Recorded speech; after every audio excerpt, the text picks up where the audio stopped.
भारत में एक दिन में कोविड-19 के 2528 नए मामले सामने आने के बाद देश में कोरोना वायरस संक्रमितों की संख्या बढ़कर 4,30,04,005 हो गई है।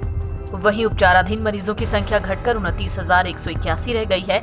केंद्रीय स्वास्थ्य मंत्रालय की ओर से शुक्रवार को सुबह 8 बजे जो डेटा जारी किया गया उसके मुताबिक देश में 149 और लोगों की संक्रमण से मौत होने के बाद मृतकों की संख्या बढ़कर 5,16,281 हो गई है। बीते दिन कोरोना से मौत का आंकड़ा 60 था और उससे पहले संक्रमण से 98 लोगों की मौत हुई थी। स्वास्थ्य मंत्रालय के आंकड़ों के मुताबिक देश में पिछले 24 घंटे में कोरोना वायरस संक्रमण के 2,528 नए केस दर्ज किए गए हैं। इसके साथ ही 24 घंटे में 3,997 लोगों को अस्पताल से छुट्टी मिली है। इस समय देश में कोरोना के 29,181 एक्टिव केस हैं। साथ ही रोजाना की पॉजिटिविटी दर है 0.40%। चीन और दक्षिण पूर्व एशिया के साथ साथ यूरोप के कुछ देशों में बढ़ते कोरोना संक्रमण को देखते हुए भारत सरकार भी सावधान हो गई है। केंद्रीय स्वास्थ्य सचिव राजेश भूषण ने सभी राज्यों और केंद्र शासित प्रदेशों के अतिरिक्त मुख्य सचिवों, प्रधान सचिवों और स्वास्थ्य सचिवों के नाम चिट्ठी लिखकर उन्हें अलर्ट किया है। केंद्रीय स्वास्थ्य सचिव राजेश भूषण ने जो चिट्ठी लिखी है उसमें लिखा गया है, किसी प्रदेश का शासन प्रशासन ये सोचकर लापरवाह न हो जाए कि अब कोरोना खत्म हो गया है। 5 उपायों पर अमल करें।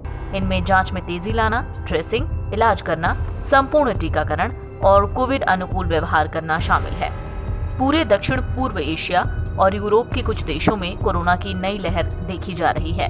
सभी राज्यों और केंद्र शासित प्रदेशों को जीनोम सीक्वेंसिंग पर जोर शोर से काम करना चाहिए।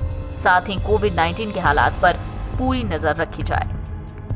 आपको बता दें, भारत सहित दुनिया भर के कई देशों में अभी भी इस महामारी के खिलाफ जंग जारी है। इस बीच WHO की ओर से एक चेतावनी भी जारी की गई थी, जिसमें कहा गया था कि दुनिया के किन देशों में कोरोना के मामले दोबारा बढ़ने वाले हैं। संगठन ने कहा कि दुनिया में कोरोना के मामले एक बार फिर से बढ़ सकते हैं।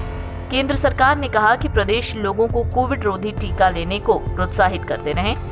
साथ ही लोगों को फेस मास्क पहनते रहने, सार्वजनिक स्थलों या भीड़भाड़ में एक दूसरे से शारीरिक दूरी बरतने और साफ सफाई पर ध्यान देनी चाहिए। कोरोना ने चीन का हाल एक बार फिर से बेहाल कर दिया है। पिछले कुछ हफ्तों से चीन में कोरोना के रिकॉर्ड तोड़ मरीज मिल रहे हैं। 14 मार्च को चीन में 3,602 लोगों में संक्रमण की पुष्टि हुई, जो फरवरी 2020 के बाद से सबसे ज्यादा है। 20 फरवरी के बाद से चीन में रोज केसेस बढ़ रहे हैं, जिसको देखते हुए भारत में भी अब चिंता की स्थिति बन रही है। NBT ऑनलाइन की रिपोर्ट।